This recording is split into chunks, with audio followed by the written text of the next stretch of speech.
Arrancamos. Muy bien, pues siendo hoy viernes 4 de febrero del 2021, continuamos de alguna manera con el tema principal que hemos venido desarrollando, que es la revolución, para entender 20 la minutos. revolución mexicana. Pero en esta ocasión tenemos un tema de lujo. Y me refiero a este tema de lujo porque vamos a revisar la Constitución de 1917, que oficialmente se celebra el día de mañana, por el cual tenemos el lunes un día feriado. En esta fecha, los mexicanos conocedores del asunto, que somos muy pocos, desgraciadamente, solemos colocar nuestra bandera a media asta. ¿Por qué? Me dirán ustedes, ¿cómo es posible que en una fiesta tan importante un mexicano ponga su bandera a media asta? Pues sí, porque la media asta significa luto. Y hoy, bueno, no hoy porque la fiesta, entre comillas, es mañana, 5 de febrero. Y el día feriado, por razones oficiales, pues es el lunes. Pero qué mejor que hoy, 4 de febrero, para analizar despacito, sin prisas. Probablemente el tema se extienda porque es un tema que no ofrece desperdicio y que es muy importante, muy verdaderamente importante. Es de los temas príncipe en mi taller de historia, conocer verdaderamente por qué tenemos la obligación de oponernos a la Constitución de 1917, ojo, destructora de la nación. Este título es el título de un libro al que todos van a poder tener acceso a partir de mañana. Los que paguen su colegiatura el mes de febrero, los que ya la hayan pagado, nomás me mandan un mensaje, oye, yo ya la pagué, y les mando el libro que se llama La Constitución de 1917, destructora de la nación. Es un libro pequeño que escribimos en coautoría, mi señor padre y un servidor.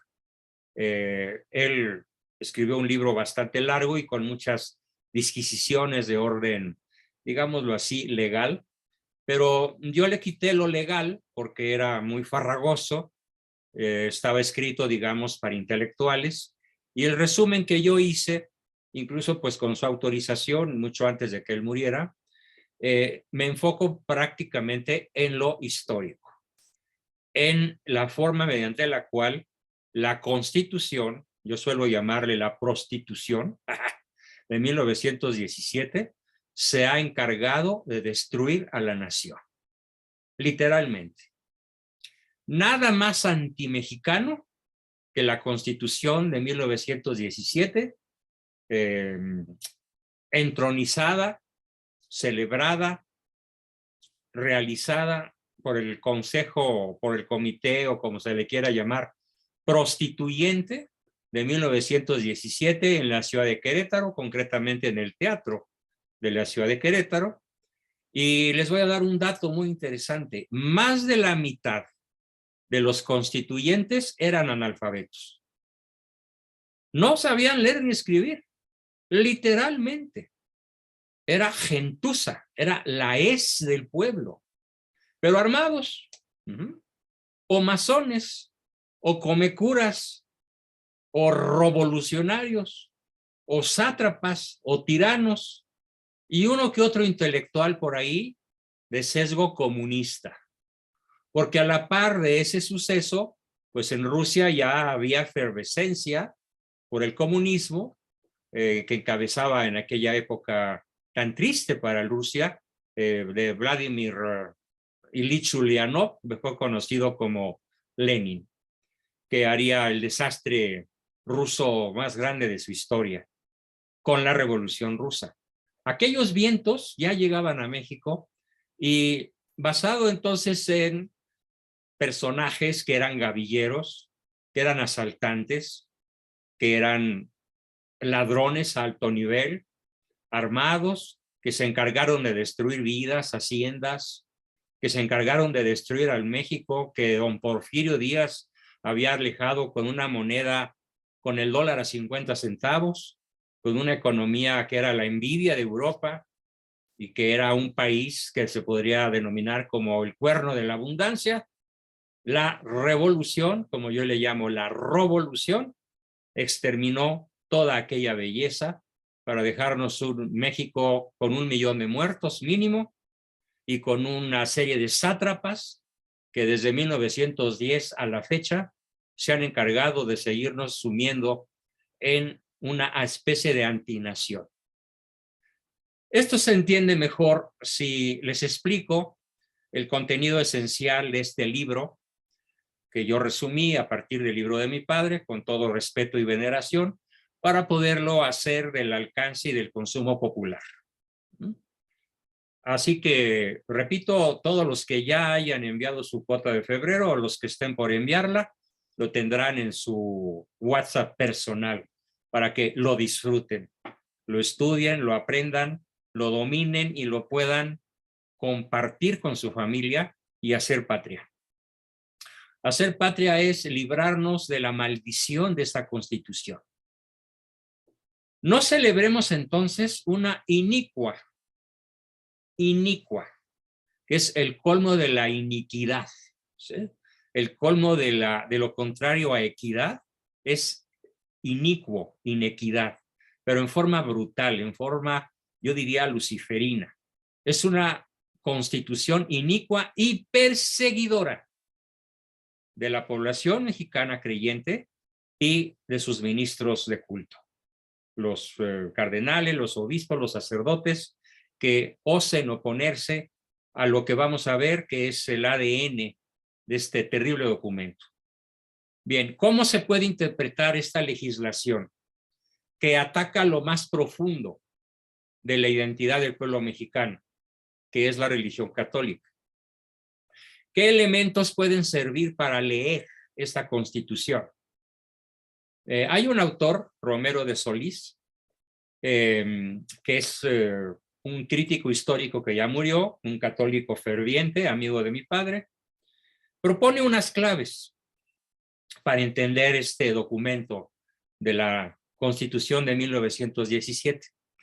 Estas claves, nos advierte el autor de ellas, no son absolutas, porque cada una de ellas tiene unos alcances que le son propios y algunas limitaciones. Y las claves para entender qué significa la Constitución de 1917, a la que mi padre y yo titulamos con el nada afortunado título de Destructora de la Nación. Primer clave. La Constitución de 1917 exuda un anticlericalismo militante.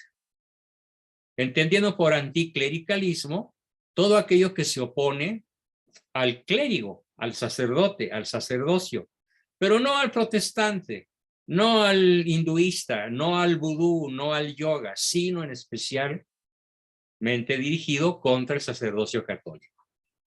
Anticlericalismo militante. No puede negarse este punto común en todos los legisladores, en todos los prostituyentes.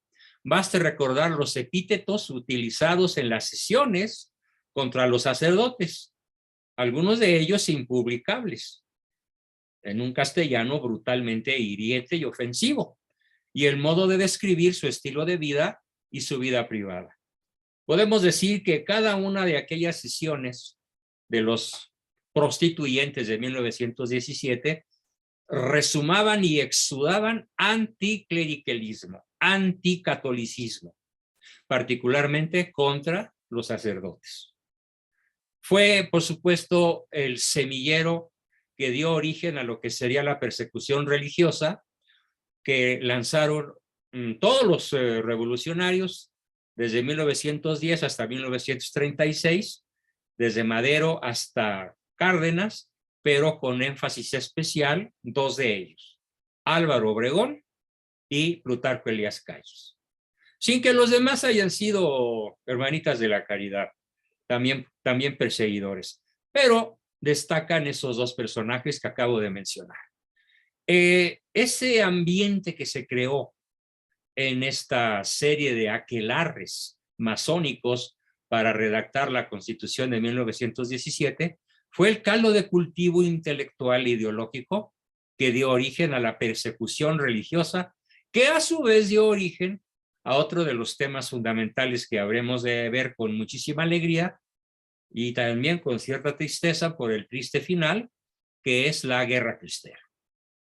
Digamos que ahí se gestó tanto la persecución religiosa de 1926 a 29 como la Guerra Cristera de 1926 a 1929.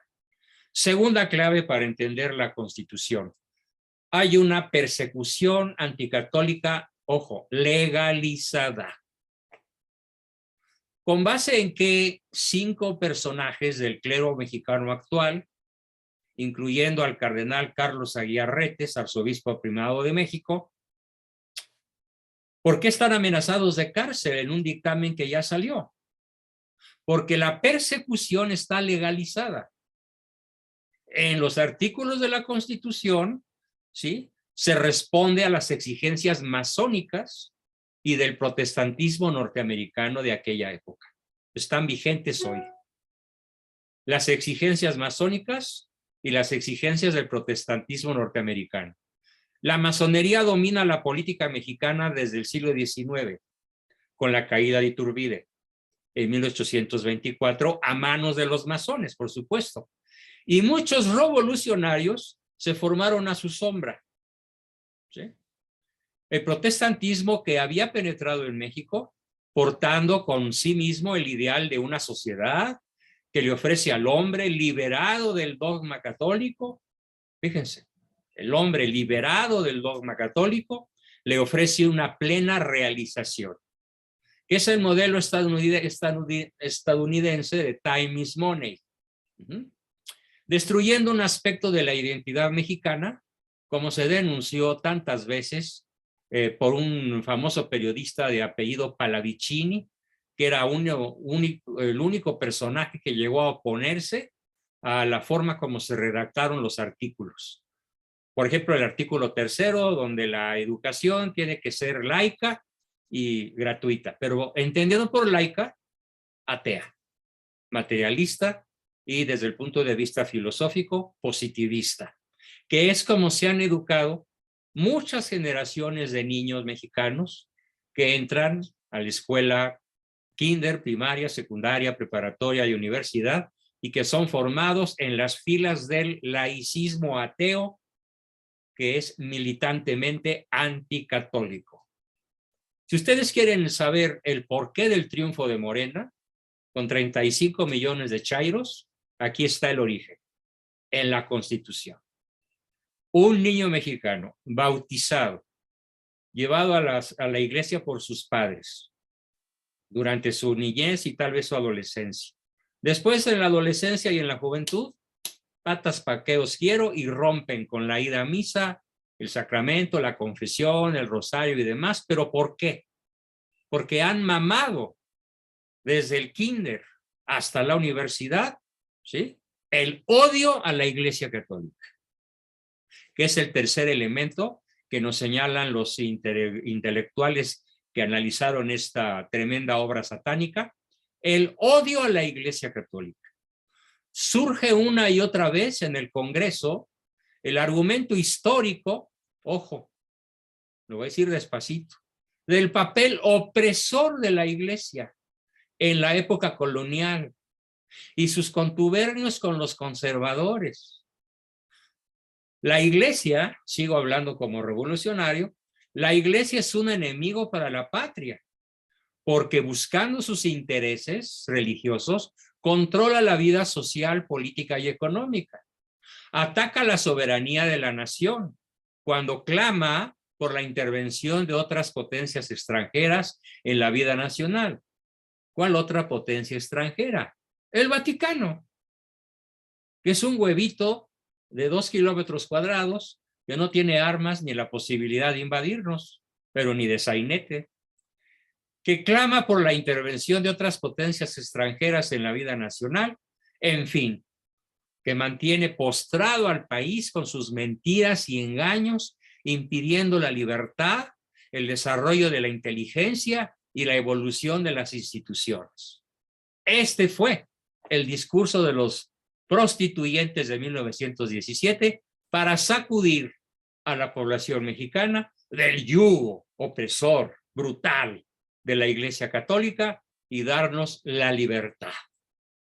Vean el grado de absurdo, de patetismo al que llegan estos señores prostituyentes, negando que fue precisamente la Iglesia Católica la que fundó México, comenzando por el capellán de Cortés, el padre Olmedo, que es el que celebra la primer misa en el continente y el que bendice la cruz de la primer ciudad y municipio que se erigió en ese continente bajo el signo cristiano y que fue la Villa Rica de la Veracruz. Y todas las capitales de todo Latinoamérica, fundadas por la Iglesia, o cuando menos la inmensa mayoría, y particularmente en México. Es decir, el prostituyente de 1917 pretende de un plumazo borrar 3 siglos de historia e instalar en el niño mexicano, en el adolescente mexicano, estos conocimientos. La Iglesia fue echada del país, fue echada de las mentes de nuestra niñez, porque la Iglesia jugaba un papel opresor en toda la época colonial y tenía contubernios con los conservadores. ¿Dónde hemos oído ahora en la mañana esta palabreja? Pues en Palacio Nacional, ¿no? Este señor acusa de conservadurismos, de conservadores, a los mismos que se opusieron en aquella época, los cristeros, ¿sí?, encabezados por mi señor abuelo, por don Adalberto Abascal y del Río, que era el jefe civil del ejército cristero, para regresarle al pueblo de México la libertad que había tenido durante 3 siglos de dominio de la Iglesia. Se manejó exactamente al revés, ¿sí? Es como una película de terror en donde los malos son los buenos y los buenos son los malos. Y el final es catastrófico. El final es un drama sin retorno. Bien, ese fue el factor número 3, el odio a la Iglesia Católica y a su obra secular, desde la llegada de Cortés hasta, no exactamente la caída de Iturbide, sino todavía se prolongó 100 años más, a pesar de las guerras intestinas, de las guerras de liberales contra conservadores, a pesar de Juárez, todavía al final de su mandato, Porfirio Díaz le dio a la Iglesia el lugar que le correspondía. Cuando menos ya no se metió con ella y la dejó actuar. Ese fue el odio satánico que impregna toda la Constitución de 1917. El odio a la Iglesia Católica. El punto número 4, la influencia anarquista. Tal como lo dije, la influencia anarquista. ¿Esto qué significa? Pues que los constituyentes ciertamente no tenían ninguna carga cultural. Más de la mitad de ellos firmaban con una X, porque no sabían leer ni escribir. Ni siquiera sabían escribir su nombre, pero ya eran constituyentes. Y ya los nombres de estos barbajanes están en el Congreso de la Unión con letras de oro, porque fueron constituyentes, no importa que fueran analfabetos. Claro, con razón ahora tenemos a alguien peor que un analfabeto al frente de la presidencia. Entonces, los constituyentes ciertamente no tenían ningún conocimiento cultural. Baste con revisar las afirmaciones históricas que hicieron para darse cuenta de ello. Que a cada vez que hablaban de historia, hagan de cuenta que estamos escuchando al peje. O peor aún, a su esposa, a la tal Beatriz Gutiérrez Mula, como le llamo yo, porque, bueno, bien pronunciado el Müller se dice mula, ¿no? Entonces es una mula que está diciéndonos una serie de barbaridades históricas, pero que la gente se traga, sin darse cuenta de que son puras mentiras y puras omisiones. Bueno, pues así fue. Hagan de cuenta que en el Congreso de Querétaro estaban sentadas 200 personas o 500 personas con el nivel de cultura histórica que tienen el peje y su señora. No digo esposa porque no sé si estén casados legítimamente o no. Su señora, así en términos generales. Esto con una actitud antirreligiosa que culpaba al fenómeno religioso. Fíjense, la Constitución de 1917 culpó a la religiosidad del pueblo de México el estado de cosas. La guerra intestina, la pobreza del campo, la depredación, la injusticia, las formas de pobreza que había en aquella época, el analfabetismo y todos los males de México, los prostituyentes se los adjudicaron cómodamente a la Iglesia Católica. Entonces, ¿qué tenían que hacer? Echar de la mente de los niños mexicanos, de los jóvenes y aún de los adultos, todo amor a la Iglesia. Por esa razón, a ver, díganme si no es verdad lo que voy a decir.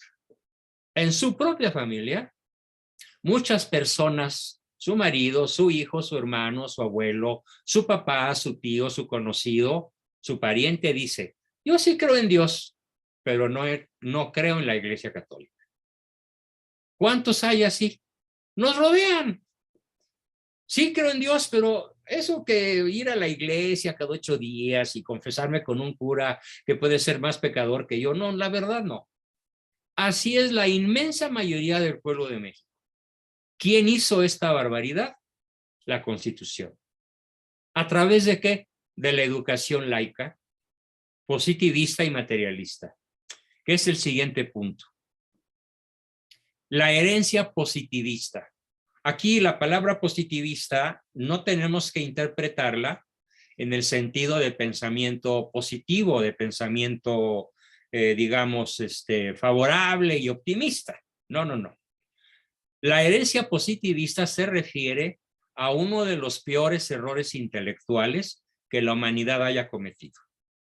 Y se refiere a la escuela filosófica llamada así, el positivismo, que dice que si no lo podemos ver, oler, tastear, escuchar, tocar y sentir, ojo, no existe. Ese es el positivismo. Únicamente podemos conocer aquello que pasa por los órganos de los sentidos. Ese es el positivismo. Así que de positivo no tiene nada, porque de golpe y porrazo, ¿qué elimina? Pues elimina el conocimiento de Dios a través de la razón y a través de la revelación, elimina el conocimiento de quién soy, de dónde vengo y a dónde voy, al eliminar de golpe y porrazo el alma humana. Yo he hecho pruebas de conocimientos en alumnos de cuarto de primaria o de cuarto de preparatoria y no tienen la menor idea de cómo se define quién es un ser humano. Vamos, ni siquiera en las escuelas mal llamadas católicas privadas, porque no han sabido transmitirlo. Entonces el mexicano común, el mexicano promedio, sobre todo el chairo, ¿qué piensa? ¿Cómo piensa? ¿Cómo está estructurada su mente? Pues como lo hizo la Constitución, de manera positivista, de tal manera que solamente cree prácticamente en aquello que puede ver, tocar, oler, medir y pesar. Pero no tiene un acceso racional y mucho menos un acceso revelado por Dios a través de la iglesia de lo que es nuestro origen, nuestra identidad y nuestro verdadero destino. Por esa razón, aquel famoso cardenal que vino a mi casa cuando yo tenía 9 años, en 1952, y que fue paseado por mi padre durante algunas semanas por todo México, cuando finalmente le dio sus impresiones a la familia huésped, a la familia que lo había hospedado, nosotros, de cómo era el mexicano de aquella época, dijo, pues tristemente, don Salvador, México es una nación de bautizados, excristianos, neopaganos. Estamos hablando de 1952. ¿Qué diría 70 años después? O sea, hoy. Hemos asistido ya a una apostasía general de las masas, incluyendo sacerdotes católicos que son AMLovers, aunque estén excomulgados por su simpatía con un abortista, pero son AMLovers. Y hay un sacerdote por ahí que dice que el peje tiene olor de santidad. Solalinde. Entonces, la herencia positivista, ¿en qué consiste? Lo voy a decir en lenguaje filosófico y después, si hay alguna duda, me consulta.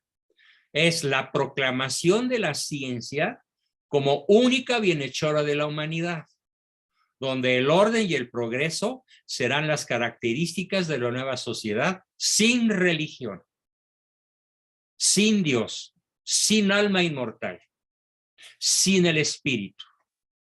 Ese es el positivismo que hoy está vigente en todo lo que es la educación pública, con singular fuerza y energía, imbatible. Se mantiene el positivismo ateo en toda la educación de este país. De ahí surge el narco, de ahí surgen los chairos, de ahí surgen los que gobiernan este país, incluyendo jerarcas y personajes famosos del PAN, que durante algún tiempo fue una correcta oposición y que hoy ya chaquetearon y ya se pintaron con el arco iris de la ideología de género, incluyendo a su presidente nacional, un tal señor Marco Cortés. Entonces, la herencia positivista es la maldición de México. Y está plasmada en cada artículo de la Constitución, ya sea de forma explícita o de forma implícita, o de forma directa o de forma indirecta, pero la Constitución mexicana que nos rige es estricta y enteramente positivista, en el sentido de la proclamación de la ciencia como única bienhechora de la humanidad, haciendo un lado ¿qué? El conocimiento de lo divino, el conocimiento del alma humana y sobre todo el conocimiento de Dios y de la verdad de Cristo a través de la revelación de la cual es depositaria la Santa Madre Iglesia Católica Apostólica Romana. Ahí está el veneno luciferino en el positivismo y todo el mundo lo celebra. Incluso tengo amigas que me quieren arrimar a sus hijas que fueron practicantes de las damas de la caridad y del rosario diario, rezado, hincado, pero que se metieron a estudiar psicología y ya se volvieron positivistas y ya abandonaron la fe católica. Y estamos hablando de chicas que a los 20 años, a los 18, a los 15, tal vez un poco más o menos, eran piadosas y buenas católicas. Pero ¿qué logró el positivismo? Borrarles el conocimiento de lo divino, el conocimiento de la inmortalidad humana, gracias a un positivismo luciferina y astutísima e inteligentísimamente planteado. El siguiente rasgo de la prostitución de 1917 es el triunfo de los jacobinos. ¿Qué es eso de los jacobinos? Bueno, se entiende por jacobino el que odia al católico, pero particularmente el que quiere ver muerto al sacerdote. Ese es un jacobino. Y la Constitución estuvo redactada principalmente por jacobinos. El jacobinismo obregonista de Álvaro Obregón era incisivo, como una piedra de obsidiana afilada, asemejándose y confundiéndose con una tendencia anarquizante que identificaban la religión. Ojo, estos anarquistas, estos jacobinos, decían, ¿qué es la religión? La religión es fanatismo. La religión nos niega la libertad de conciencia. La religión católica, sobre todo, nos obstaculiza el pleno desarrollo de la personalidad humana. Incluso ahora, ¿qué sostienen las corrientes LGTBI? Sostienen que todas las formas de sexualidad promueven la personalidad humana, incluyendo todas las formas que en psiquiatría se conocen con el nombre de perversiones. Promueven la personalidad humana. ¿Quién sembró esta semilla luciferina? La Constitución de 1917. Siguiente. El Congreso de Querétaro fue complejo. Quedaron marginados grupos del viejo y del nuevo régimen, quedaron marginados villistas, zapatistas, convencionistas, huertistas, sobre todo quedaron marginados los católicos. Igualmente fue marginado el pueblo. El pueblo tuvo muy poco o nada que ver con la creación de esta Constitución. La gran mayoría de la nación estuvo totalmente ajena a los trabajos del Congreso. Los congresistas no publicaban sus redacciones, no las daban a conocer a la prensa, lo hicieron todo en un aquelarre de orden masónico, y ya cuando estuvieron de acuerdo, lo lanzaron y lo promulgaron. Es la palabra correcta que se usa para hablar de la promulgación de una ley. En este caso, de la Constitución de 1917. Una pequeñísima minoría fue la que legisló. O sea, no más de 200 individuos psicópatas, ignorantes, analfabetos, jacobinos, positivistas, materialistas, perseguidores de la iglesia, fueron los que legislaron para la totalidad del pueblo de México. O sea, 200 contra millones. Y naturalmente en aquella época, pues México a lo mejor tenía 20 o 30 millones de habitantes. Y ahora pues son 100 más, 100 millones más. Pues sigue vigente el que unos cuantos jacobinos, comecuras, legislan para toda la nación mexicana. Eso está vigente. ¿Por qué? Porque la Constitución, como sigue siendo redactada, a pesar de los innumerables cambios que se han hecho a algunos de sus numerosos artículos, no se ha modificado un solo párrafo a favor de la fe del pueblo. Las modificaciones han sido legalistas, han sido de argüende, han sido de conveniencias del momento, de golpe político, de la prepotencia de un grupo sobre otro, pero el ADN de la Constitución sigue siendo como lo describí. Repito, anticlerical, con persecución legalizada, con influencia anarquista, con la herencia positivista del filósofo ateo y materialista, y con el triunfo de los jacobinos comecuras. Eso sigue vigente. ¿Qué celebramos? Nada. Estemos de luto y denunciemos una ley inicua, monstruosamente inicua. No sé si quieras esperarte al final, Ricardo, o consideres importante intervenir ahorita. Adelante. Solamente hay un elemento que siento que usted está olvidando, que es el liberalismo, que es básicamente... Es lo que iba a decir. Perdón. Cierro. Pero dilo. Dilo y yo lo completo. Prefiero que usted lo diga completo, yo ya lo que sea. Además, la Constitución se supone que es liberal. ¿Qué entendemos por liberalismo en filosofía? Lo dice una frase en francés que lo revela todo. Laissez-faire, laissez-passer. Que significa dejar hacer y dejar pasar. Es decir, no hay bien objetivo, no hay mal objetivo. Cualquier ocurrencia es bienvenida en el liberalismo. Y el liberalismo es necesariamente ateo, es necesariamente anarquista, necesariamente jacobino y necesariamente contrario a al ADN del pueblo de México. Sería uno de los rasgos esenciales, el liberalismo. Por esa razón, una de las páginas más tristes en la historia de México es el fusilamiento aparte del Iturbide, el fusilamiento de Miramón, Mejía y Maximiliano en el Cerro de las Campanas, que le da el triunfo al ejército liberal de Juárez. La esencia del liberalismo es masónica. Masonería igual a liberalismo, liberalismo igual a masonería. Todos los liberales de aquella época eran masones de alto nivel.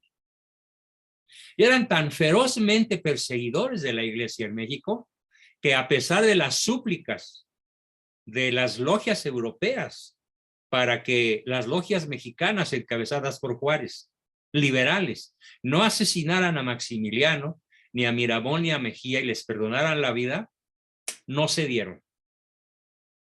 No se dieron y los fusilaron.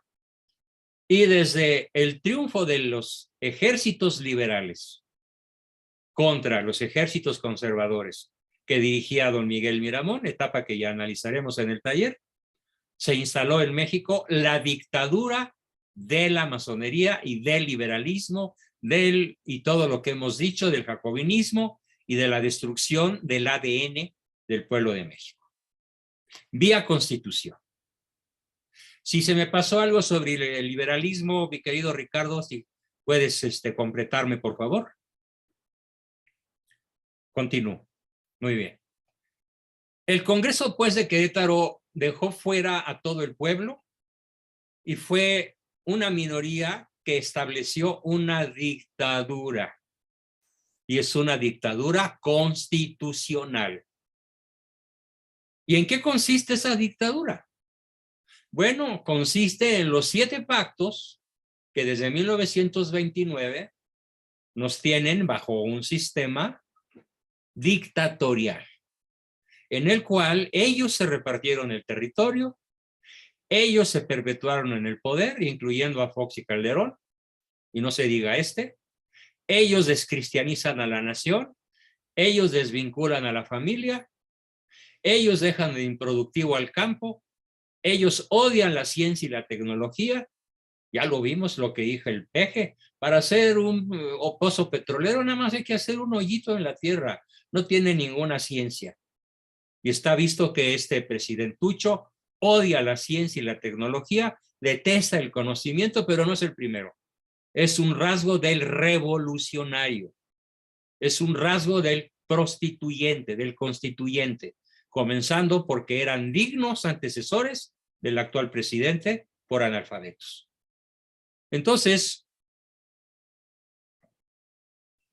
todas las tendencias expuestas antes convergían en crear un Estado con un agresivo y macizo poder ejecutivo, del cual se derivó lo que se conoce en la historia de México, que vamos a analizar también, con el nombre de presidencialismo.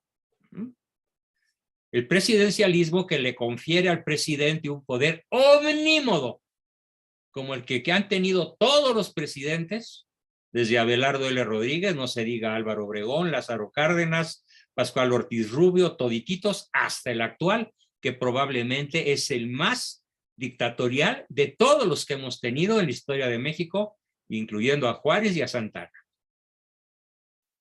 Todos los días vemos muestras de su brutal autoritarismo, de la terrible dictadura. ¿Sí?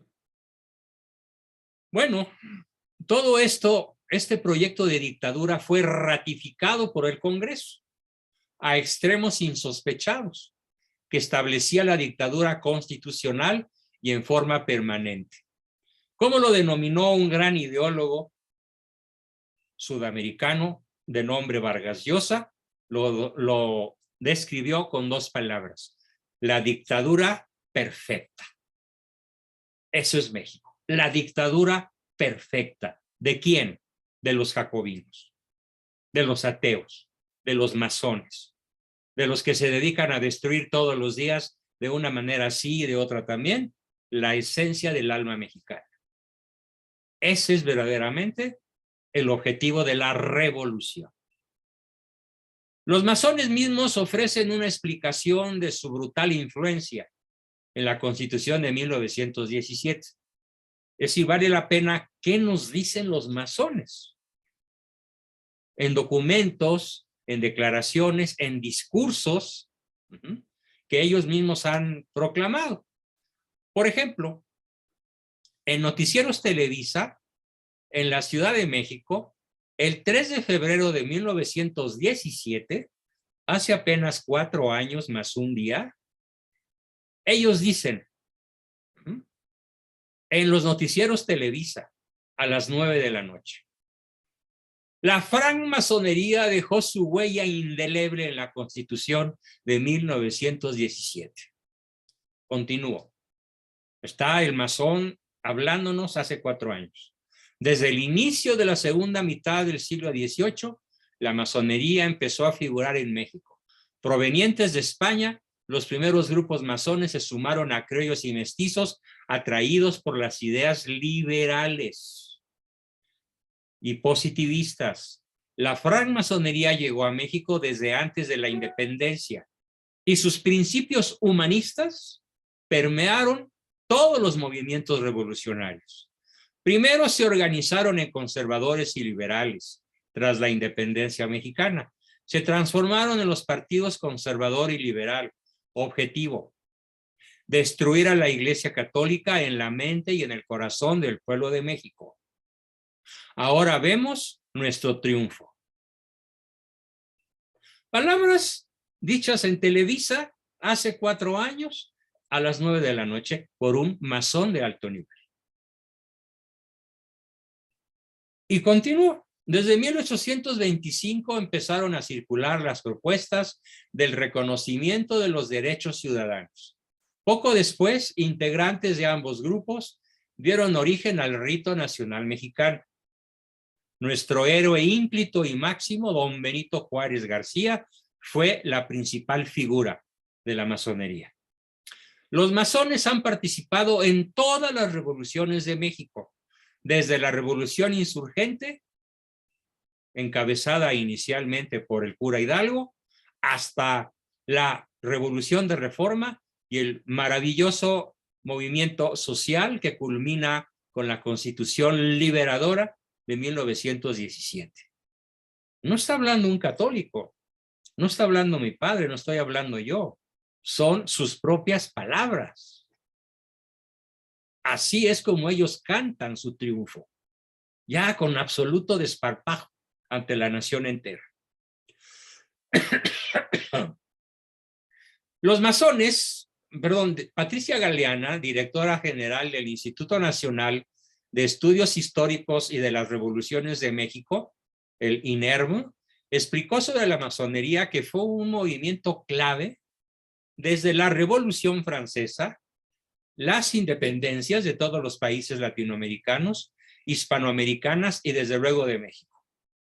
Y sigue diciendo esta señora: nosotros los masones hemos participado en todas las revoluciones de México, desde la Revolución Insurgente, la Revolución de Reforma y el movimiento social que culmina gloriosamente con la Constitución de 1917.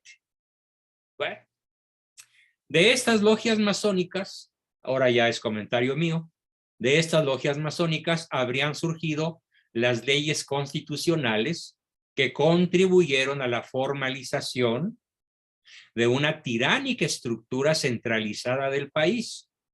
Hoy podemos decir que el presidente lo sabe todo, lo mueve todo y es una dictadura perfecta. No tiene caso analizar lo que está a la vista de todos. El presidente encabeza la conformación de una falsa pero aparente república federal. No es cierto, es una república central, donde no se mueve la voluntad de un gobernador sin que caiga de la gracia del bulto de palacio, o lo confirme. Como cuando dicen, no, el gobernador de Veracruz es una persona confiable, aunque es un narcotraficante convicto y confeso. O el de Sinaloa, o el de Morelos. Cualquiera cosa pasa por el visto bueno del tirano único. En un país que parece una república federal, pero que en realidad es la dictadura perfecta y que tiene sustento en la propia Constitución.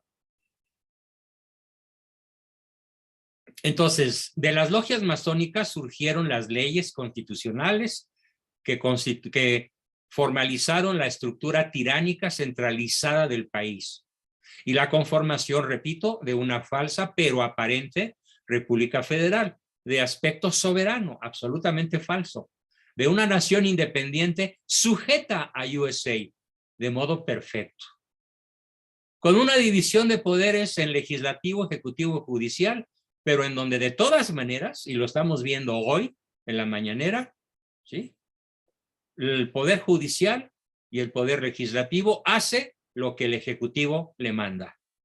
Y si no, pues ahí te ves, ¿sí?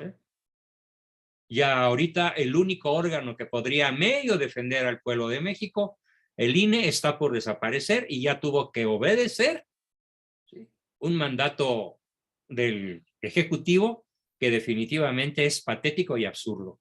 Y es la famosa revocación de mandato, sobre la cual ya podríamos platicar posteriormente. Entonces, estamos realmente sujetos a la voluntad de Joe Biden. Aquí se hace lo que él manda. Aquí se instala ideología de género. Aquí se protege al pensamiento jacobino, al pensamiento liberal, al pensamiento masónico. Es la directiva global. Claro, Biden a su vez obedece a la cúpula sionista.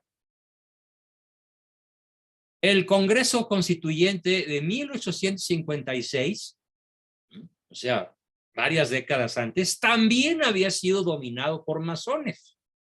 Ponciano Arriaga, Guillermo Prieto, Francisco Zarco, Valentín Gómez Farías o Santos Degollado, todos estos que acabo de decir, repito, Ponciano Arriaga, Guillermo Prieto, Francisco Zarco, Valentín Gómez Farías, Santos Degollado, Benito Juárez, todos son los prohombres de Morena, del bulto de Palacio, son sus héroes.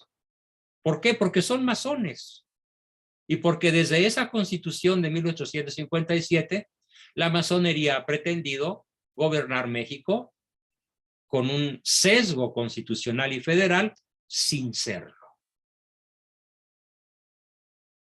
Casi todos los historiadores de ambos bandos señalan que la contribución masónica de 1857 fue garantizar, entre comillas, los derechos del hombre, la soberanía nacional y la división de poderes en legislativo, ejecutivo y judicial. Puro jarabe de pico. Asimismo, la adopción de un régimen republicano, otra faramaya, representativo y popular, otra faramaya. Y no solo la persecución feroz contra la Iglesia Católica y asegurar, ojo, el despojo no solo de sus bienes materiales, y aquí viene lo más importante de la sesión, sino sobre todo despojar al pueblo de México de la influencia espiritual, ideológica, psicológica y cultural de la Iglesia Católica. Ambas constituciones, la de 1857 y la de 1917, tuvieron ese éxito asombroso. La descristianización, la descatolización del pueblo de México. Y por eso hoy podemos decir que el Pejelo-Postli sigue conservando simpatías de más del 60% de la población. ¿Por qué? Porque fueron descristianizados en la escuela laica, porque fueron descatolizados, porque fueron arrancados del seno de la Santa Madre Iglesia Católica y echados en brazos del positivismo, del jacobinismo, del liberalismo o de un catolicismo light, que yo llamo católico diésel. Diésel que es católico. Así que si algo hay que celebrar es el triunfo de la masonería y por eso ellos están tan contentos. Por eso el régimen está tan fascinado con sus éxitos. Y nosotros los católicos de a pie, mirando como el chinito sin denunciar el mal. Le explicaba yo el otro día a un grupo de personas que malamente decían, es que somos profetas. No, espérame. Sí, como no, somos profetas, sacerdotes y reyes por estar bautizados. Bueno, pero eso es en cierto sentido. ¿Qué significa que el católico bautizado es un profeta? nada más dos cosas: que anuncia el evangelio y denuncia la adversidad, denuncia al adversario, denuncia al maligno. Anunciar y denunciar. Pero eso no significa que al anunciar el evangelio y al denunciar al maligno tengamos el don de la profecía. Pues este grupo de personas ignorantes, pero de buena fe, insistían en que su hijito de 10 años es un profeta. Bueno, la discusión se alzó de tono, yo conservé la calma, pero finalmente fui cortado de ese grupo y ni modo. Ahora sí que no le tiremos margaritas a los cerdos, como dicen por ahí los poetas. Entonces, ¿qué nos toca a nosotros frente a un drama nacional tan monstruoso como el que estamos viviendo desde 1824 con la caída de Iturbide? Nos toca entender que el liberalismo, el positivismo, el jacobinismo, el constitucionalismo y todo lo que nos han impuesto los masones desde hace 200 años están prácticamente exterminando la verdadera fe católica en este país.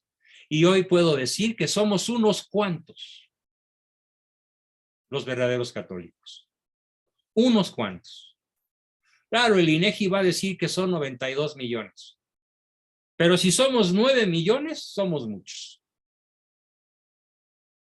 Yo apostaría por una cifra probablemente inferior a los 2 millones, en donde hay un catolicismo culto, un catolicismo coherente, un catolicismo militante, un catolicismo de testimonio, un catolicismo que busca vivir en gracia, practicar los sacramentos, hacer obras de caridad, hacer sacrificios en la vida cotidiana, ofrecer el trabajo a Dios y las obras de todos los días, por difícil que resulte en algún momento, sobre todo cuando nos aqueja alguna enfermedad, que además estamos constantemente estudiando, que sobre todo las cartas de nuestros pastores, las encíclicas.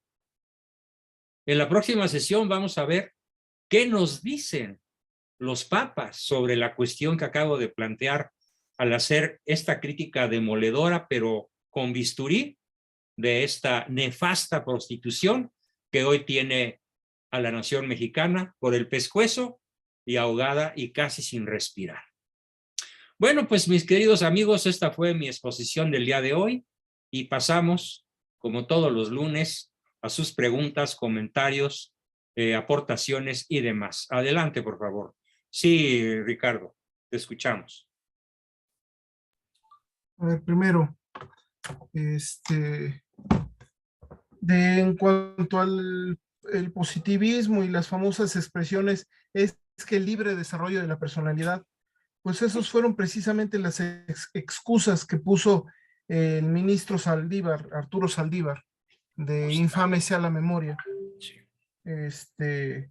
para permitir tanto el aborto como el divorcio express, como todos los... Porque promueven el desarrollo de la personalidad. Exactamente. Sí, porque esa fue la expresión que dijo. sí, y también todo lo de LGBT, que lo está queriendo promover también. Sí. Esa es una. Dos, ok, el positivismo es un error, pero yo pienso que es todavía más dañino la parte de que es el liberalismo.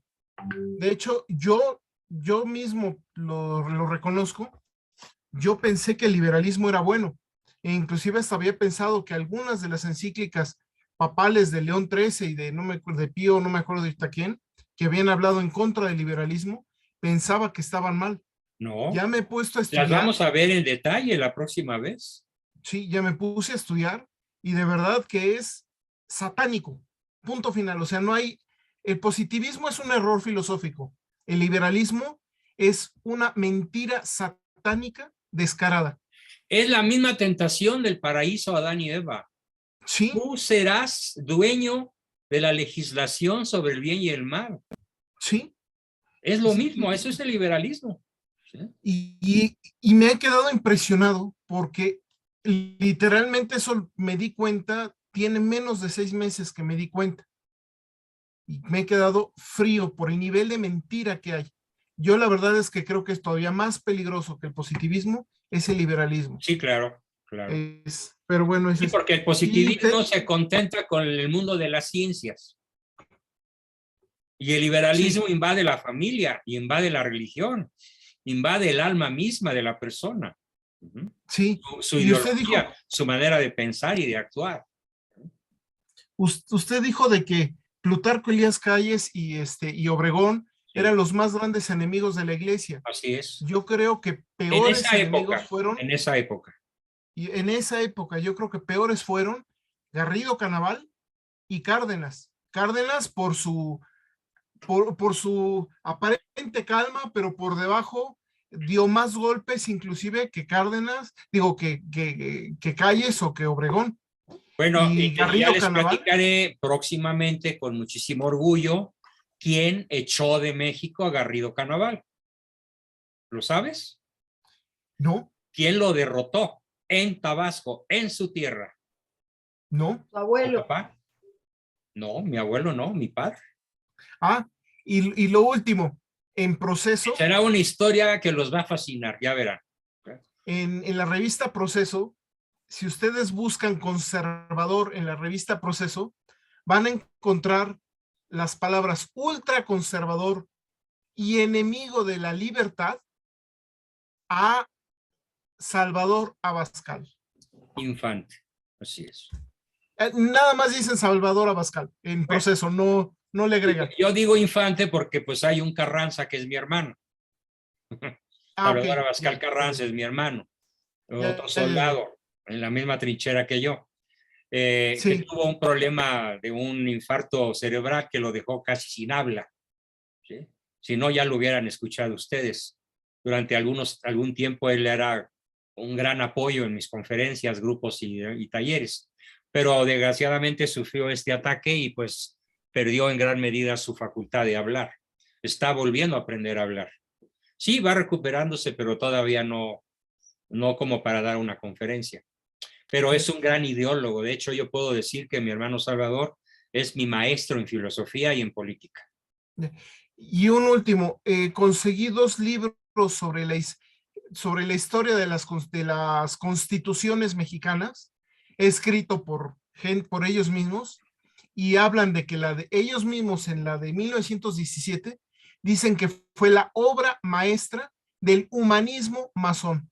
Eso es lo que ya, así lo pone, Así es, que la de 1917 fue la obra maestra del humanismo del masón. humanismo, claro, masón. Es todo lo que yo quería comentar. Muy bien, excelente aportación. A ver, Perdón, Germán. ¿dónde viste Sí, eso, Ricardo? Carlos. Es que quería nomás que me dijera, Ricardo, ¿dónde lo leyó? Esos están, si se ponen a buscar historia de la Constitución de 1917, busquen los libros que ofrece, yo se los puedo pasar, pero búsquenlos ustedes en los libros que ofrece la Cámara de Diputados y la Cámara de Senadores. Son libros distintos, como que quisieron presumir unos de un lado y otros del otro. Hablan de que la Constitución de 1917 fue el equilibrio perfecto entre las distintas opiniones humanistas, claro, así lo ponen, de las distintas logias masónicas que había en México. O sea, en pocas palabras, lo único que hicieron fue llegar a acuerdos entre distintas formas de ver de masones. Así es. Punto final. Así es. Pero eso está en los libros que los pueden bajar directamente. Si no los encuentran, pídanmelos y yo se los puedo pasar. Magnífica aportación, Ricardo. ¿Sí? Ahora sí que no hay como para conocer al adversario, pues sus propias fuentes, ¿no? ¿Sí? Muy bien, tenemos a Germán y luego a Fernando. Adelante, Germán. Sí, profesor, buenas noches a todos. Quería preguntarle, me llamó la atención dos cosas de su plática. ¿Sí? La primera es, ¿cuál es el origen de los jacobinos? En Francia, el jacobinismo es de la Revolución Francesa. De ahí arranca. De una manera furibunda, el revolucionario francés fue un cazasacerdotes. ¿Sí? A eso se dedicaron, eran una especie de secta masónica que tuvo todo el apoyo de Robespierre, Danton, Marat y de todos los grandes líderes revolucionarios de su época. Estamos hablando de los últimos años del siglo XVIII y primeros años del siglo XIX, hasta que, por fortuna, providencialmente, Napoleón los controló a todos y restauró el imperio, restauró la monarquía. ¿Sí? Pero sí, el jacobinismo es netamente francés, que es un jacobinismo hasta cierto punto erudito. No es como el jacobinismo mexicano, que son unas bestias peludas de allá de Macuspana, ¿no? Que no rebuznan porque no se sabe la tonada. No, el jacobino francés es erudito, es culto, es inteligente, es políglota, es mundano, está bien relacionado, ¿sí? Y bueno, dejó en Francia una huella tan brutal que hay una región francesa que es la Vendée, que no se ha recuperado demográficamente del nivel de destrucción de su población que hicieron los jacobinos en Francia. Es una región con una cuarta o quinta parte de la densidad que tiene Francia como república, porque mataron cientos de miles de personas por el mero hecho de ser católicos, los vandeanos. Eso, de ahí vienen los jacobinos. Bien, tenemos a Fernando y luego a Catalina. Adelante, Fer. Buenas noches y gracias. Hola. Y gracias también por todas tus enseñanzas, porque pues, la verdad es que me ilustran todo, porque pues no soy tan ducho como todos ustedes, ¿verdad? Te quedaste catatónico, qué bueno, me alegra. No, pero bueno, me surgen confusiones y dudas. Por ejemplo, una de ellas, la primera es, ¿de dónde surge lo de conservador y lo de liberal? Porque como que siento que alguien le dio por poner el dedo de que somos conservadores y ellos... Prende tu micrófono, Fernando, tuve que silenciar al grupo. Correcto. ¿De dónde viene? No. Esto es tan antiguo como... Ahí te va. ¿De dónde viene? Viene de la crucifixión de Cristo. ¿Quién estaba a la derecha? ¿Quién estaba a la derecha? ¿El ladrón arrepentido? ¿El buen ladrón? Aquel al que Cristo le promete, hoy, en verdad te digo que hoy estarás conmigo en mi reino. Paraíso. En el paraíso. ¿Y a la izquierda quién estaba? Gestas, pues el ladrón que estaba echando maldiciones. De ahí viene izquierda y derecha. Desde entonces la izquierda política es Gestas y la derecha política es Dimas. ¿Sí? Uno se salva, el otro se condena. Y a lo largo de la historia se ha llamado conservador al que, y lo vamos a ver en detalle, es un súper tema, el conservador de culto, inteligente y de buena cepa, lo que quiere es la monarquía. La monarquía como única y mejor forma de gobierno, y además tiene el apoyo de todos los papas cuando han hablado de política. La monarquía. Por eso les llaman conservadores, porque quieren volver al pasado, entre comillas. ¿Cuál fue el principal objetivo? ¿Cuál fue el principio? No. La lista de reyes santos es enorme. Y la lista de gobernantes democráticos santos tiene 0. Ninguno. Ningún revolucionario ha alcanzado los altares. Ningún demócrata ha llegado a los altares. En cambio, sobran los reyes que han sido declarados en santidad. En Francia, en Polonia, en Italia, en España, en Hungría, prácticamente todas las naciones europeas tienen uno o varios reyes santos, canonizados por la Iglesia, con unos gobiernos de maravilla que llevaron a sus naciones a un progreso espiritual, material, económico, nunca visto en sus gobiernos. ¿Sí?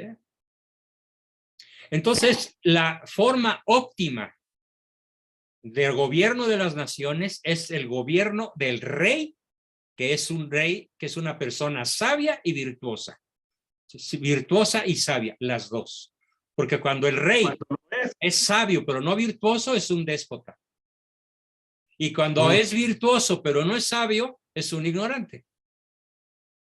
Entonces, la tesis católica es vamos a conservar la herencia católica que es el Sacro Imperio Romano Germánico, que duró prácticamente 14 siglos, desde el triunfo de Constantino en el año 308 hasta la Revolución Francesa, en 1787. En ese periodo triunfó la cristiandad. No hubo elección de ningún gobernante. Todo era hereditario por derecho de sangre o de o estirpe, y era el gobierno de los reyes. Ese es el conservadurismo. El que quiere el bien común, el gobierno de los virtuosos sabios o de los sabios virtuosos. Y el liberal es el que quiere el gobierno de la chusma. Y el liberal, a su vez, tiene dos grandes componentes: la caquistocracia y la oclocracia. ¿Sí? La caquistocracia es el gobierno de los peores y la oclocracia el gobierno de la chusma. México, Nicaragua, El Salvador, Honduras, Guatemala, Bolivia, Chile, Argentina. ¿Quién gobierna? La chusma y lo peor de lo peor.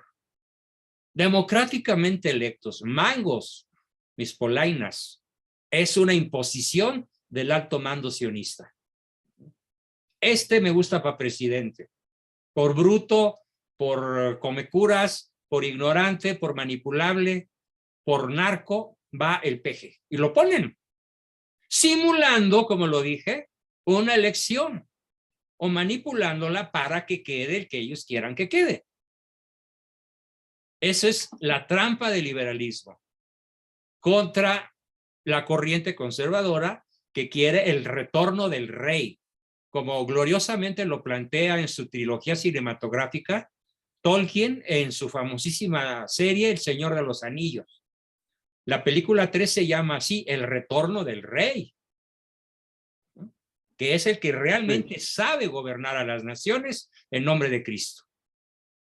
Sí, yo me refería que también, pues, hay reyes que en su prepotencia de poder, pues también pueden ser malos reyes, ¿verdad? Claro, la maldad cabe en cualquier forma de gobierno. Pero si vemos qué sucedió, ojo con esto, si vemos qué sucedió con la humanidad durante esos 14 siglos de dominio del rey cristiano, es el máximo culmen histórico de la humanidad. Es la cumbre de la paz social. Es la cumbre del progreso real de las naciones y de los pueblos. La cristiandad.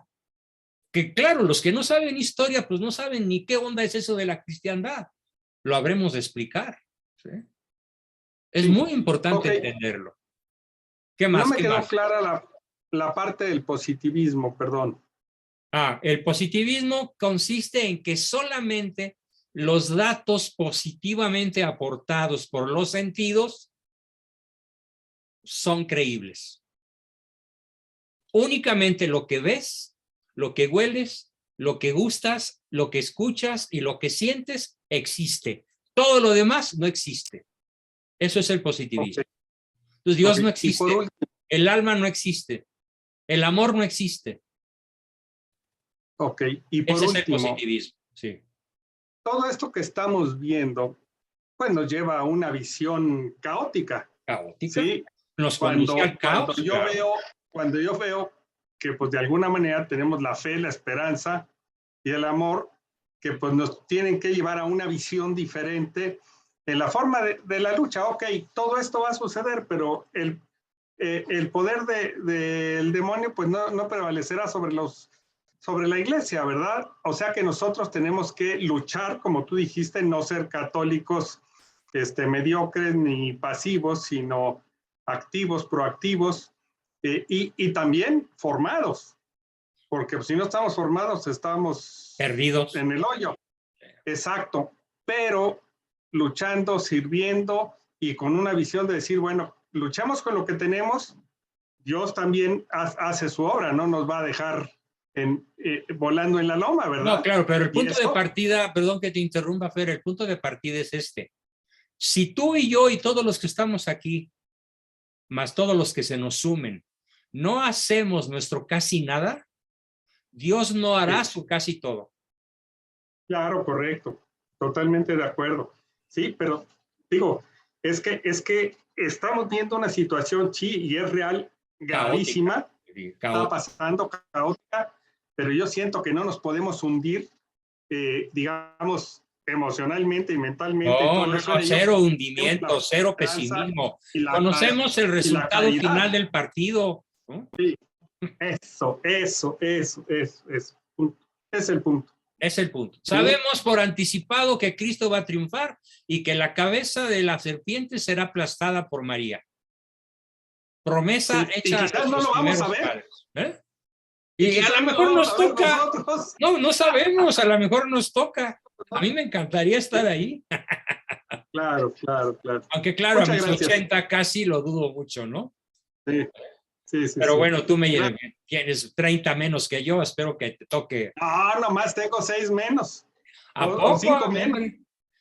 Caray, pues te ves también muy bien conservado, qué bueno.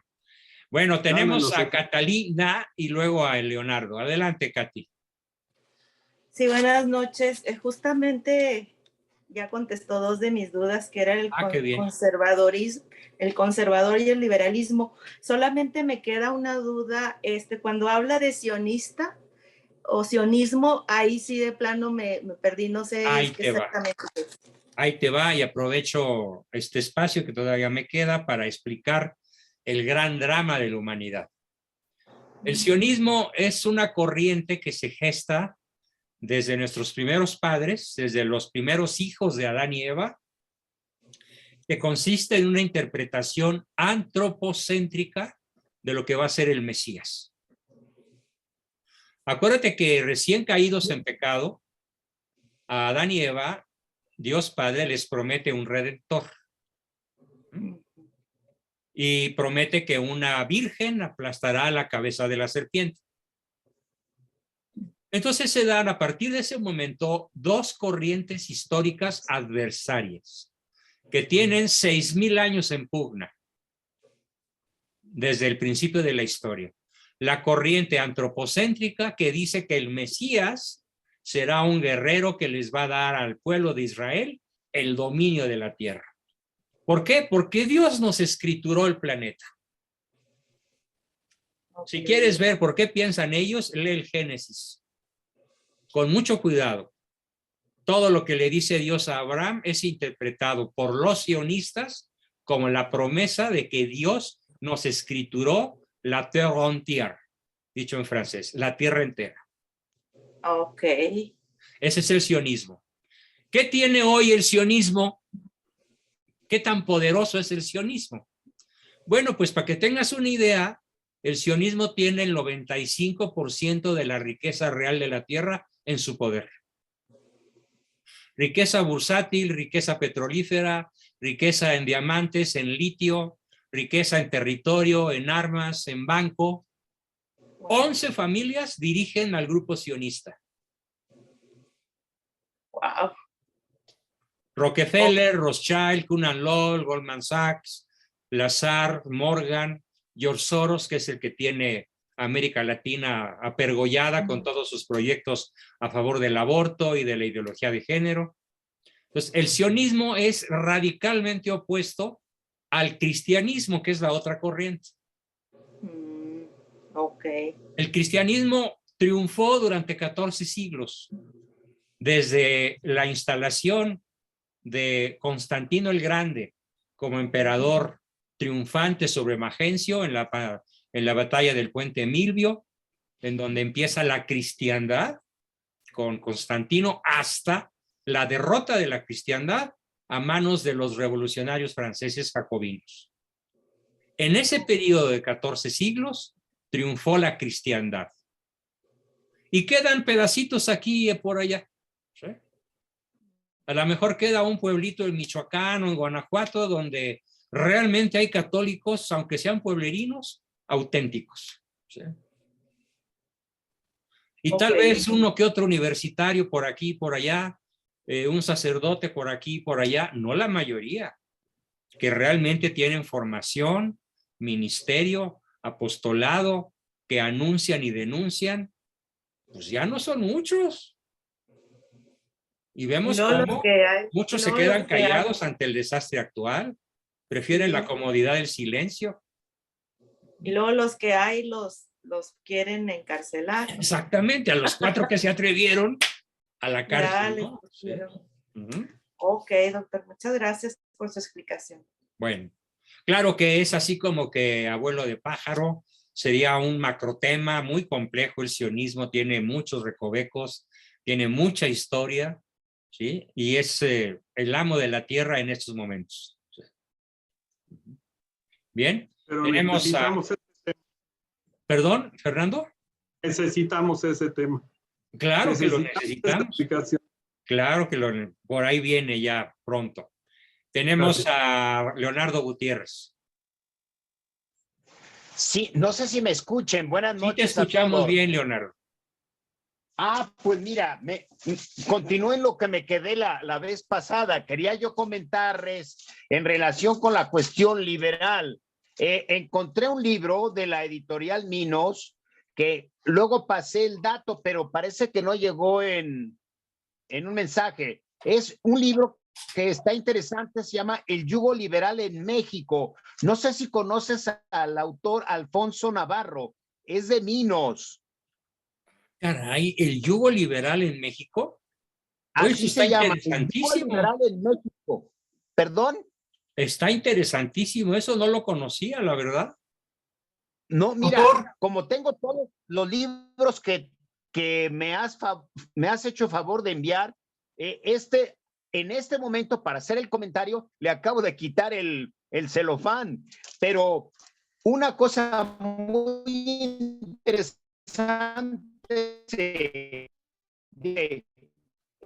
acerca de la historia de México. Dice, él describe la historia de México como bellas pero falsas fábulas. Así subyugan al lector. Y entonces, me parece que es recomendable. Yo lo conseguí, pues.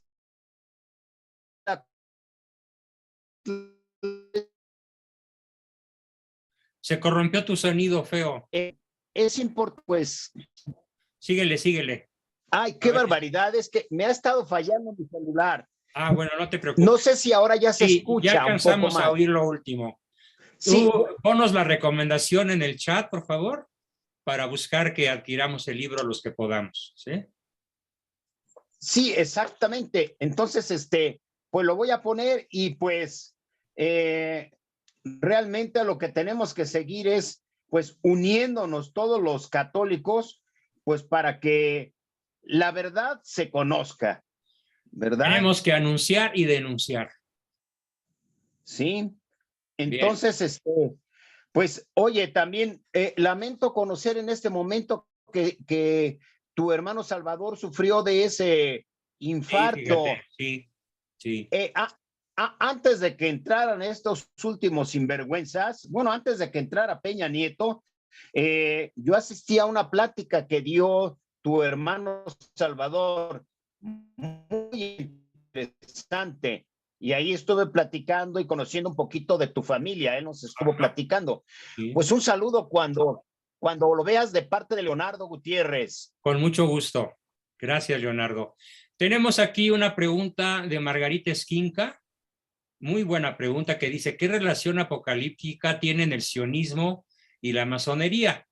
Bueno, pues mira, es muy sencilla la respuesta. El sionismo y la masonería preparan el advenimiento del anticristo. A escala social, económica, militar, ideológica, de salud, de seguridad, todos los órdenes están invadidos por el sionismo y la masonería con una meta apocalíptica especialísima. Preparar el advenimiento y el triunfo del anticristo para que este sinvergüenza sea adorado como Dios. Es lo que él pretende cuando esté ya en la tierra tomando posesión del gobierno mundial. Sabemos, por la lectura inteligente del Apocalipsis de San Juan, que será derrotado personalmente por Jesucristo en una batalla que se llama Armagedón. Y después de eso, vendrá el juicio final y el reino de Cristo para el resto de la eternidad. Bien, pero sí son los grandes precursores, son los que promueven todo lo que hemos visto en esta sesión y en sesiones anteriores para que Él reine. ¿Quién? El anticristo. No sabemos cuándo. No sabemos cuándo va a venir. ¿Sí? Hasta incluso hay un comentario por ahí de algunos exégetas que dicen que sería mejor que no nos toque esa etapa, porque en esa etapa hasta muchos de los que están confirmados en la fe van a rajarse de lo difícil que va a ser en esa época apocalíptica permanecer leal a Cristo. ¿Sí? Bien, esa es mi respuesta para Margarita. Aquí hay un comentario de Ricardo sobre la guerra entre Rusia y Europa. Pues parece que está a la vuelta de la esquina, ¿no? Pero pues ahora sí, ¿cuál es el bueno? ¿Quién sabe, no? Porque tanto unos como otros alegan cosas que parecen muy plausibles, como el hecho de que Rusia pues, se gestó en Ucrania. Algo así como que México pues, se gestó en el medio de un lago, ¿no? Y después en la conquista. En fin, muy, muy difícil ahorita inclinarnos para un lado o para otro. Bien, Alejandro Familiar, no me quiero despedir sin escucharte. Muchas gracias. Bueno, dos cositas nada más. En cuanto a este tema masonería y López Obrador y Garrido Canaval y todo, y Madrazo, no sé por qué hay un enclave muy particular. Tabasco se volvió un enclave raro, ¿no? O sea, de gente muy radical. Y como que a veces se nos escapa hacer esa relación entre un Garrido Canaval y un López Obrador en esa zona que era tan apartada, tan primitiva del mundo, y en la que se llegaron a cometer atrocidades increíbles. Bueno, no sé si la gente, a lo mejor todos en el grupo lo saben, es súper conocido que allá la gente por años se llamaban Ford, Caterpillar, Onesen, estaba prohibido cualquier nombre que tuviera una... y había familias que bautizaban a sus hijos con el nombre de Lucifer, Satanás, Belcebú. También. Y había un deporte de los desfanatizadores de Tomás Garrido Canaval que consistía en tomarse fotografías con cabezas humanas de una monja y de un sacerdote. Era como trofeos. A ese monstruo lo derrotó mi padre personalmente. Les contaré el capítulo de cómo Abascal, mi papá, derrotó a Tomás Garrido Canaval y logró, con sus artes militares, que lo deportara Cárdenas a Cuba, a Tomás Garrido Canaval. No tuvo más remedio que obedecer la voluntad del pueblo. En Tabasco. O sea, el triunfo de mi padre fue en Tabasco. Eso es una historia desconocida. Es una historia desconocida, por supuesto. El narcosistema nunca te la va a contar, pero el hijo mayor del héroe de esta novela heroica, pues se las va a contar porque pues no estaba yo ahí, pero la hizo mi padre, ¿no? No, hombre. Y fue mi telenovela de la tarde que yo recuerde desde los 5 años de edad. Pues ansiosos Nos sentaba a todos sus hijitos, que llegamos a ser 12, siéntense allí y escuchen. Y nos contaba sus hazañas militares, políticas, ideológicas, bla, bla, bla. Ya las compartiré con ustedes con muchísimo gusto. Leonardo, tu última pregunta, por favor, antes de un anuncio muy importante que quiero hacerles. Sí, Leonardo. Un comentario, no sé si me escuchen. Sí, te escuchamos. Sobre lo que hablaste de cómo estaba ese efecto del agrarismo en Michoacán. Quiero comentarte que yo fui condiscípulo de Luzbella Ramírez, imagínate, y su hermano Siragüen. Sí. Y Luzbella. Pero sí, como Satanás, pero en femenino. En una... Así es, pues un amigo de él, bueno, que venían desde la misma escuela federal, en una ocasión que hicieron un evento en la secundaria, de plano que le dice, oye, ¿y tu hermana Lucifer no vino? Entonces, nomás se rió, se llevaban durísimo. pero no, eran anticatólicos. Me tocó ver así. Ahora sí que en amigos íntimos, el odio a la iglesia. Pues una vez que fui a Chapingo a visitarlo por parte de su amigo, el que le dijo, tu hermana Lucifer no vino, no querían entrar a misa y pues yo los hice entrar. Dije, no, pues yo te vine a visitar, pero pues yo voy a entrar a misa porque no la alcancé a ir en todo el día. Entonces, pues me acompañaron. Entonces, uno sí era católico y el otro pues era francamente agrarista su papá. Los agraristas, sus hermanas se fue a estudiar a Rusia. Perdón que te interrumpa. Los agraristas son uno de los grandes azotes contra México. El agrarismo es luciferino, es ateo, es militante, es jacobino, es terriblemente feroz. ¿Sí? De ahí nace el Partido Comunista Mexicano y de ahí nace la izquierda. Y de ahí nace Morena. Y de ahí por eso el voto de Morena lo tiene el campesino de Tabasco, el campesino de Michoacán, el campesino de Guerrero, o sea, las bestias peludas, ¿no? Analfabetas. Sí, pues, era con los ideólogos que nos enfrentábamos los católicos de ahí de Uruapan, Michoacán. Sí, exacto. Pues entonces, muy bien, queridos amigos, pues con esto damos por terminada nuestra sesión de hoy. Y les pido 1 minuto o 2 de su atención para platicarles algo muy, muy importante, un poco triste. Atravieso por una crisis financiera muy severa. Tengo deudas muy fuertes acumuladas. La pandemia, mi propia enfermedad de la que apenas estoy saliendo, el desplome del mercado, la pérdida de alumnos que no pudieron seguir pagando y pues se fueron aunque yo no estaba de acuerdo.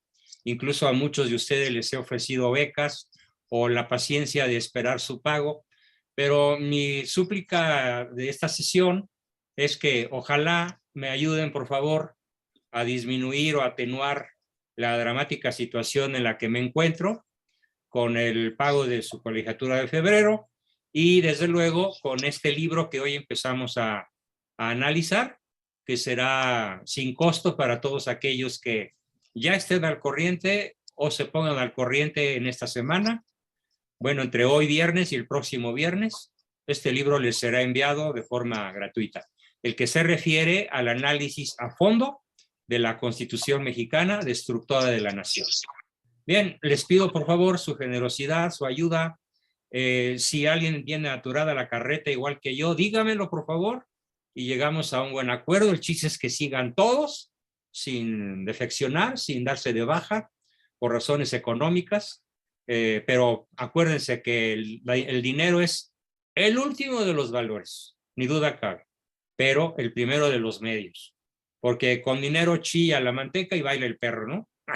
Y si no, pues no tenemos la posibilidad de sobrevivir. Bueno, con esto que no es muy agradable me despido.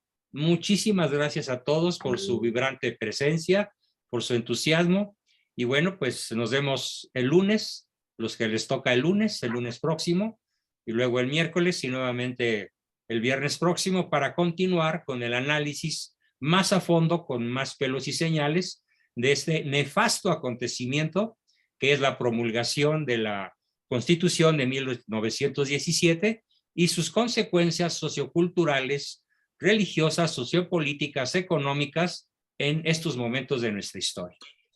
Pues muchísimas gracias a todos. Ahí les encargo, por favor, mi mensaje con el corazón en la mano y nos vemos próximamente. Espero escuchar su despedida. Gracias. Muy buenas noches. Gracias. Buenas noches, maestro. Mañana subo el video. Buenas noches. Buenas noches a todos. Gracias a todos. Cuídense mucho. Un abrazo a todos. Gracias a todos. Muy buenas. Juan Bautista, que siga Gracias, protegiendo. doctor. Buenas noches a todos. Gracias, muchas gracias a todos. Hasta pronto.